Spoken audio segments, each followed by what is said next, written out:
रणबीर अद्रीजा के साथ कितना खुश है। रणबीर को मेघला पसंद है। लेकिन बाजवा फैमिली तो अद्रीजा को अपनी होने वाली बहू मान रही है। हम उनकी एंगेजमेंट पे जा ही रहना, वहाँ जाके सब पता चल रहा है। पता है, मैंने मेघला को रणबीर जी के साथ देखा था स्टार परिवार अवार्ड्स में। लेकिन अद्रीजा तो रणबीर से प्यार। चलो एनीवेज, हम तो एंगेजमेंट पे तो जा ही रहे हैं। रणबीर सब आएंगे देखने कि आखिर किसका नाम जुड़ेगा रणबीर के साथ। गुम दिल का रब राखा दिवाली महासंगम इस रविवार शाम 6:30 बजे से स्टार प्लस और डिज्नी प्लस हॉटस्टार पर। सुने सुने हैं नजारे, सुने सुने है चारों ओर तन्हाई,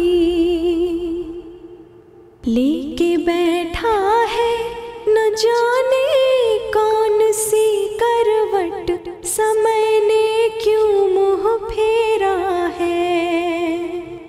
कैसी है ये पीड़ा तोड़े मन की वीणा, मन ये घबराए, मन ये घबराए। अखियों से बरसा है सावन, अखियों से बरसा। सुने सुने हैं नजारे, सुने सुने है चारों ओर तन्हाई, है चारों ओर तन्हाई।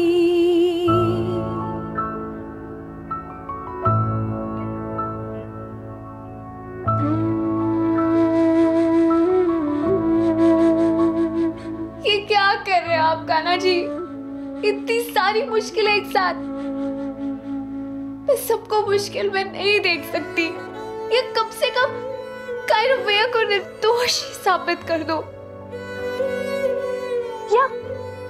या अभी का हार्ट ठीक कर दो, या तो फैमिली की टेंशन दूर कर दो।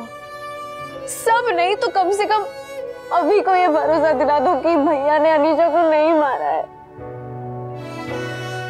इतना सब कुछ गलत हो गया हमारे साथ, एक चीज तो सही कर दो कान्हा जी, प्लीज एक प्लीज।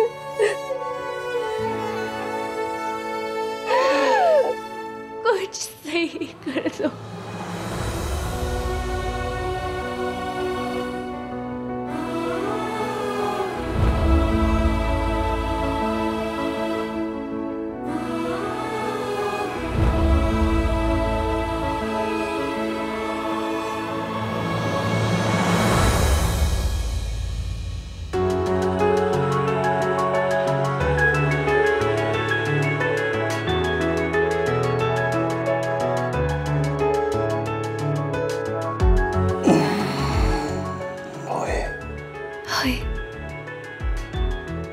तुम पे ये स्माइल बहुत अच्छी लगती है। तुम पे भी अच्छी लगेगी, एक बार ट्राई तो करो। ये क्या बात हुई?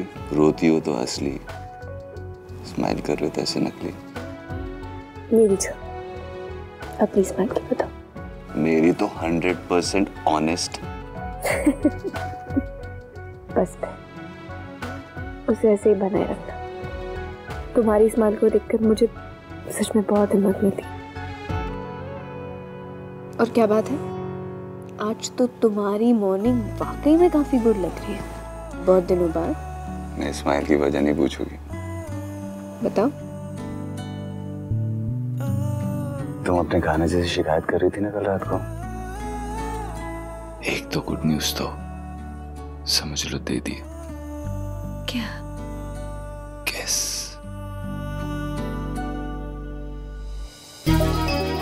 तुम सर्जरी के लिए मान रहे हो? सच्ची? Thank you thank you thank you thank you thank you so much. तुमने तो मेरी भी मॉर्निंग गुड कर दी। Thank you.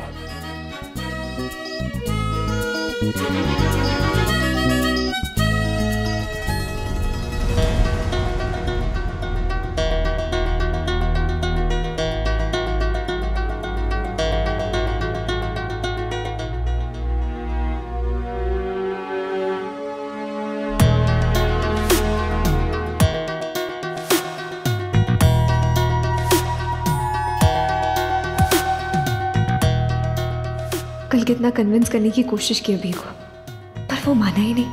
सब लोग कहेंगे तो शायद मान जाएगा। जाके सबसे बात करती हूँ।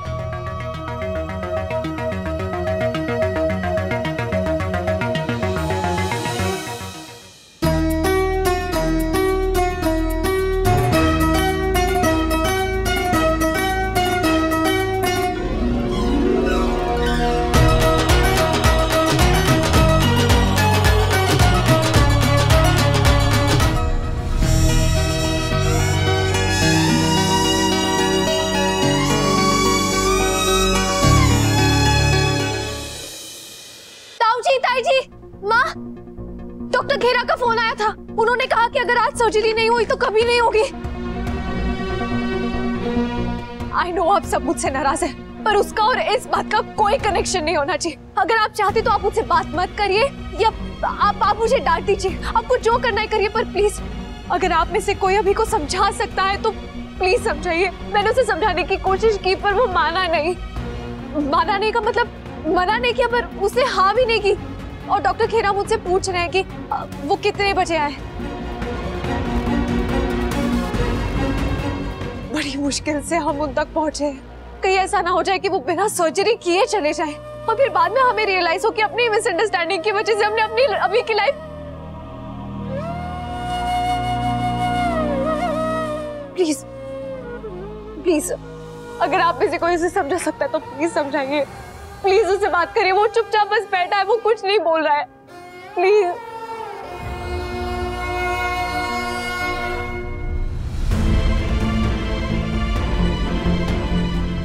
अभी प्लीज सर्जरी करवा लो।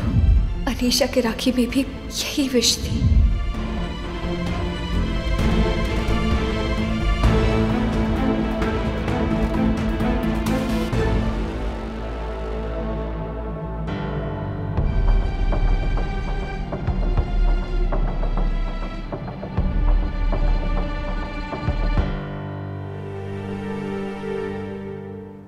डॉक्टर कुणाल का फोन आया था फिर से। मुझे अभी इस बारे में कोई बात नहीं करनी। अभी नहीं करनी तो कब करोगे? जब वो देश छोड़ के चले जाएंगे, या फिर से कह देंगे कि मैं सर्जरीज नहीं कर रहा हूं। देखो अभिमन्यु, तुम्हारे बाप होने के नाते मैं। प्लीज इमोशनल ड्रामा करना बंद करिए आप। एक बार गले क्या लग गया गलती से, जी हाँ गलती से गले क्या लग गया, आप खुद को बाप समझ बैठे हैं।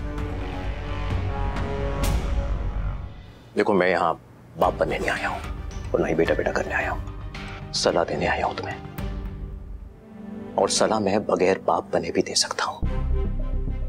देखो मैं तुम्हारे जैसा सर्जन नहीं हूं, मगर मैंने हॉस्पिटल में तुमसे ज्यादा वक्त बिताया है।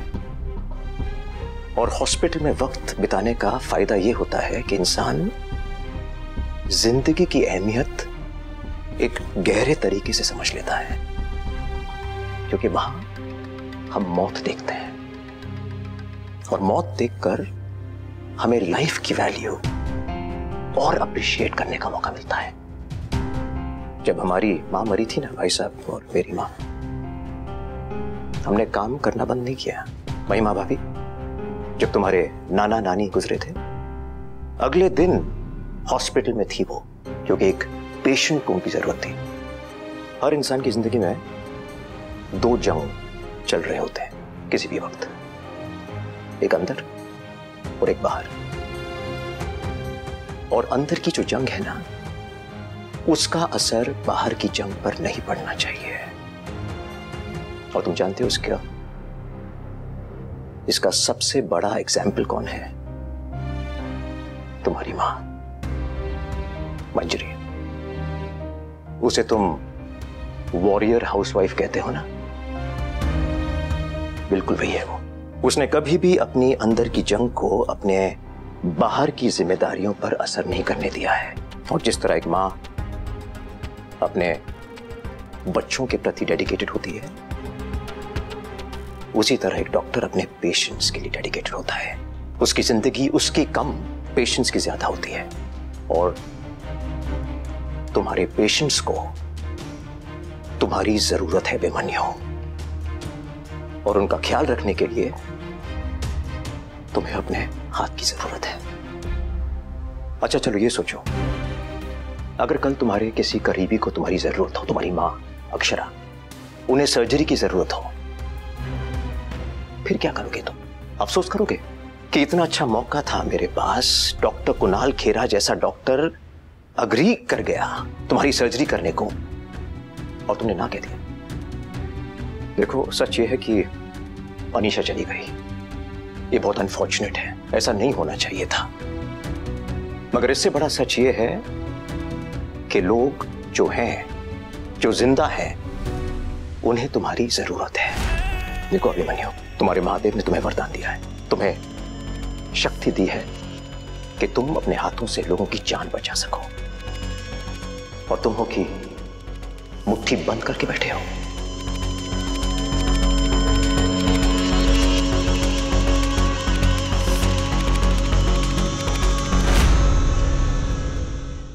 ये रिश्ता क्या कहलाता है। आपके मनोरंजन पर अब नहीं लगेगा कोई ब्रेक। स्टार प्लस के बेहतरीन शोज देखने के लिए लाइक, शेयर और सब्सक्राइब करें स्टार प्लस यूट्यूब पेज को।